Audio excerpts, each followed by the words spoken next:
Okay, so numbers 5, 6, and 7, now we're talking about just your normal integrals, except these are going to require u substitution. So this first one, the first thing I would do is rewrite that square root. I would write that as the integral of x. That was a really curvy integral. The integral of x times, this is really 9 minus 5x squared to the 1/2. That might be a little bit prettier. And then I'm going to use that as my u value. So let's say u is 9 minus 5x squared, because that's kind of the messy part. If this was just x to the 1/2, I could do that pretty easily. So I'm going to fix this one. So du dx, the derivative of this, the derivative of 9 is 0. The derivative of a negative 5x squared would be negative 10x. Which gives me du equals negative 10x dx. Now the problem is I don't have a negative 10. I do have an x and a dx. I have this piece and this piece. I don't have this. So I'm going to multiply, if I multiply this by negative 1/10 on both sides, so negative 1/10 here and negative 1/10 there, this would cancel. So negative 1/10 du equals x dx, which is what I wanted. So now I have this and this taken care of with this right here. All right, so that means I've got an integral of negative 1/10, and then I want to put my du on the end. And then this part in here is where I put my u. So this was u to the 1/2. Okay, so now I can integrate that easier. If I add 1 to this exponent, this would be u to the 3/2. And then I'm going to take my coefficient, negative 1/10, and I'm going to divide it by my new exponent. And then don't forget your plus c on the end. Okay, so then let's simplify this. So this negative 1/10, I'm just going to talk about it over here. Negative 1/10 divided by 3/2, which really means I have negative 1/10 times 2/3. So then I'm going to cross simplify. That would be 5. So really I have negative 1/15.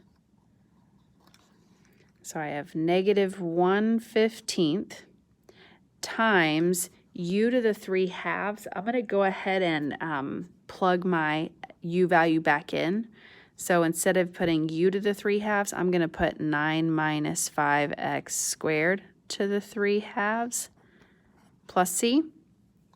I could go one step further also, and I could say this is really the square root of this stuff cubed. I'm just going to leave it like this, though. As long as I have a positive exponent, I'm okay with it staying like that. Okay, so there's number 5. Number 6, very similar situation where I'm going to have to use u substitution. So I'm going to rewrite this and say this is really the integral of the 2x plus 1 to the negative 1/2. So the square root makes it a 1/2, and when I bring it up, I got to make that negative. And then my dx was on there. So now I'm going to say my u value in this case, I just keep pushing it up, is my 2x plus 1, which means my du dx is just 2. So du equals 2 dx. Now the problem is, again, I only have a dx, not a 2 dx. So just take half of this. Half of du would give me 1 dx. So if I took 1/2 times both sides, this cancels and gives me half du. So now dx is covered by half du. Okay, so that means I have 1/2, and I had a u to the negative 1/2 du. Sorry. Okay. So now I'm going to integrate. So this gives me, if I add 1 to this, add 1 to a negative 1/2, that gives me 1/2. And then divide by my new exponent. That means I'm taking 1/2 divided by 1/2.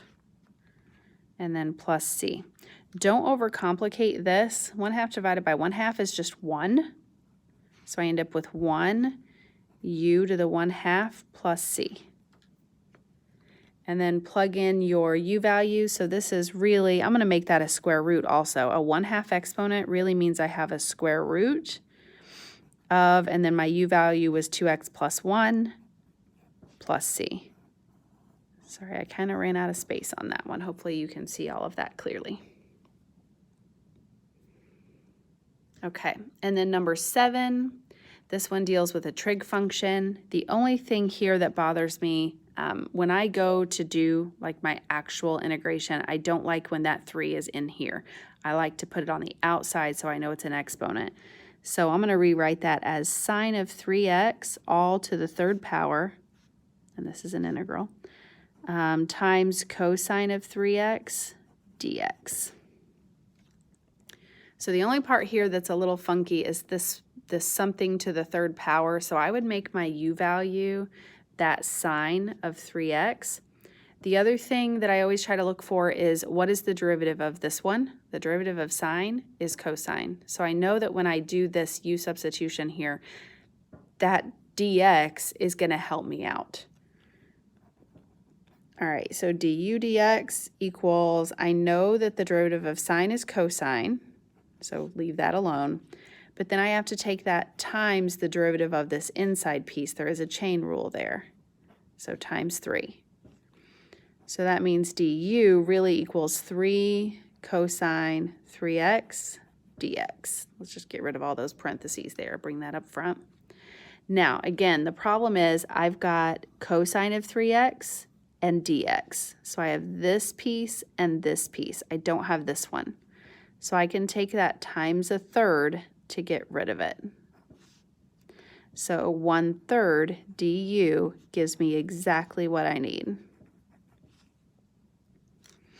Okay, so that means I have the integral of 1/3, and I've got a du over here, and then I still had this, which is my u cubed. That's a 3. Okay, so now I'm going to add 1 to my exponent, so that gives me u to the 4th. Take my coefficient and divide it by my new exponent and add c.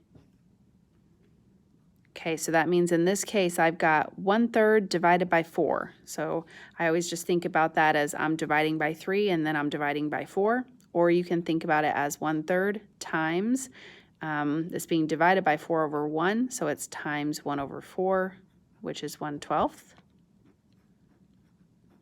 U to the 4th plus c, and then plug in your u value. So this would be 1/12 times the sine of 3x to the 4th plus c.